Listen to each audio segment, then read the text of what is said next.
नमस्कार, मैं शिवांशी। आप देख रहे हैं इंडिया 24/7 लाइव टीवी।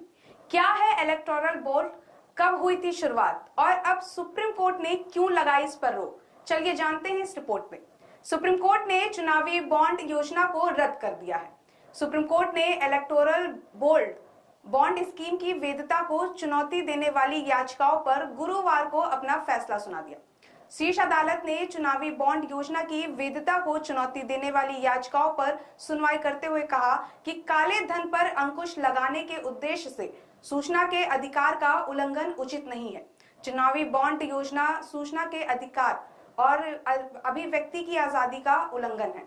राजनीतिक दलों के द्वारा फंडिंग की जानकारी उजागर न करना उद्देश्य के विपरीत है। इसके साथ ही कोर्ट ने कहा कि चुनावी बॉन्ड तुरंत रोकने के आदेश दिए। अदालत ने निर्देश जारी कर कहा, स्टेट बैंक ऑफ इंडिया यानी कि एसबीआई चुनावी बॉन्ड के माध्यम से अब तक किए गए योगदान के सभी विवरण 31 मार्च तक चुनाव आयोग को दे। साथ ही कोर्ट ने चुनाव आयोग को निर्देश दिया कि वह 13 अप्रैल तक अपनी वेबसाइट पर जानकारी साझा करे। सुप्रीम कोर्ट के मुख्य न्यायाधीश डीवाई चंद्रचूड़ ने कहा कि इस मामले में सुनवाई कर रहे सभी जजों ने सहमति के साथ अपना फैसला सुनाया है। केंद्र सरकार ने चुनावी बॉन्ड योजना की कानूनी वैधता को चुनौती देने वाली याचिकाओं पर सीजेआई डीवाई चंद्रचूड़ का कहना है कि दो अलग अलग फैसले हैं। एक उनके द्वारा लिखा गया है और दूसरा न्यायमूर्ति संजीव खन्ना द्वारा, और दोनों फैसले सर्वसम्मत हैं। फैसला सुनाते हुए सीजेआई ने कहा कि चुनावी बॉन्ड सूचना के अधिकार का उल्लंघन है।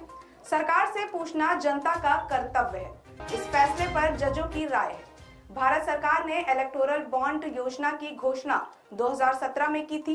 इस योजना को सरकार ने 29 जनवरी 2018 को कानूनन लागू कर दिया था। आसान भाषा में इसे अगर हम समझें तो इलेक्टोरल बॉन्ड राजनीतिक दलों को चंदा देने का एक वित्तीय जरिया है। ये एक वचन पत्र की तरह है जिसे भारत का कोई भी नागरिक या कंपनी भारतीय स्टेट बैंक ऑफ इंडिया की चुनिंदा शाखाओं से खरीद सकता है और अपनी पसंद से किसी भी राजनीतिक दल को गुमनाम तरीके से दान कर सकता है।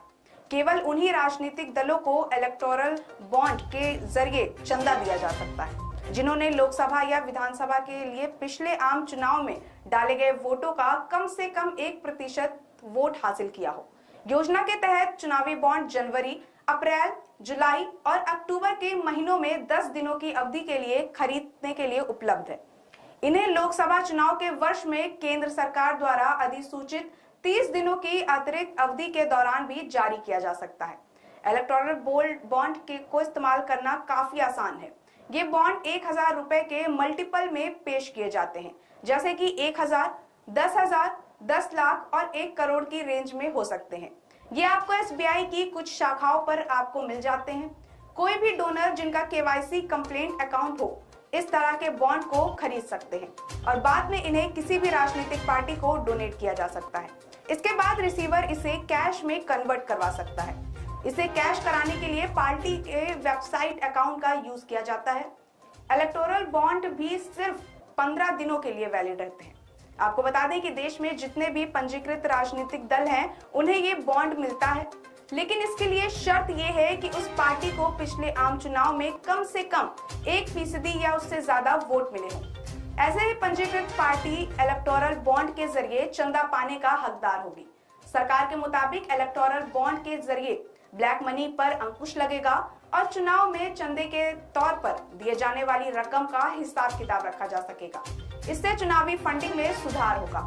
आपको बता दें कि 2017 में केंद्र सरकार ने इलेक्टोरल बॉन्ड स्कीम को फाइनेंस बिल के जरिए संसद में पेश किया था। संसद से पास होने के बाद 29 जनवरी 2018 को इलेक्टोरल बॉन्ड स्कीम का नोटिफिकेशन जारी कर दिया गया।